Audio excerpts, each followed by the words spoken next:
Hi guys, welcome to Robin Hood Diaries again today. Hope you're well, as always. We're going to deep dive on a preview that I kind of basically suggested that Alice in Wonderland is my favorite work of fiction. To add, Alice herself is my favorite literary heroine. So this is all arguably, of course, I can't compare Sophocles to, Carroll. But here we go. Yes, it kind of is my favorite work of fiction. And Alice is probably my favorite literary heroine. Why?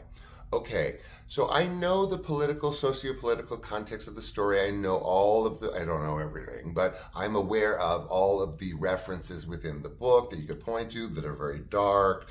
It's just across the board. Yes, all of those references are there. And my take on that is that, yes, but if I had written, a masterpiece in 1975, I'm going to make a jab about, this math equation actually makes sense, or, this, jab at society, or this, state of being in the UK and the Victorian era, whatever. But I think those are byproducts that he really couldn't help.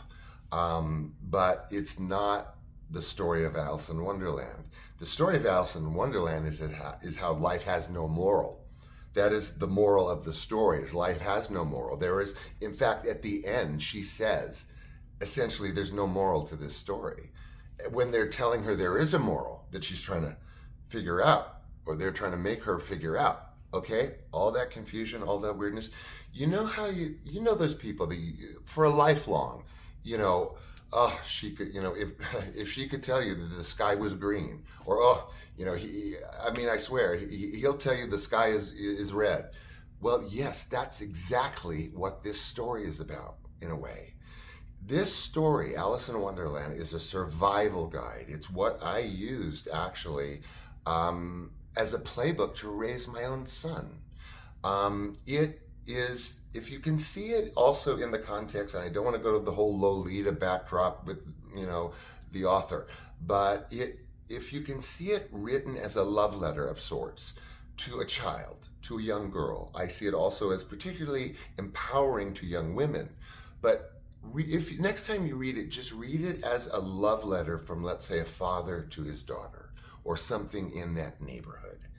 And it is it's so clear to me. I mean, again, I always say, with film or literature, it means whatever it means. Whatever it means to you is what it means, because otherwise it's a useless piece of nothing. Allow the experience to be yours. Well, this is the experience of Alice in Wonderland. It is a playbook on how to get out of Wonderland. What's Wonderland, right? Is Wonderland life? I have always taught my son, you must outsmart life. My father, growing up, told me, you're either going to come out of life a Superman or a vegetable. I've always told my son, you must learn to outsmart life. Why? Because you must outsmart it in spite of its madness, because life is maddening, right? We all know that. So through this story, we learn through Alice's eyes, who, again, she's the product of her environment. It was a very strict academic environment at that time. And, that's where she kind of, like, when in doubt, she recites, her times tables or whatever like that. But then she sees what she's walking into as even more oppressive than her own oppressive, because whether you were basically rich or poor, you still got the very sort of by rote learning in the Victorian era. Just repeat it, just memorize it. But that world is coming apart in Wonderland for her. And her charge is to, like I said, figure out how to get out of Wonderland. Because she learns throughout Alice in Wonderland discernment. She learns reasoning. She's always flying in the face of the illogical things that are being told to her. And they amount and they build.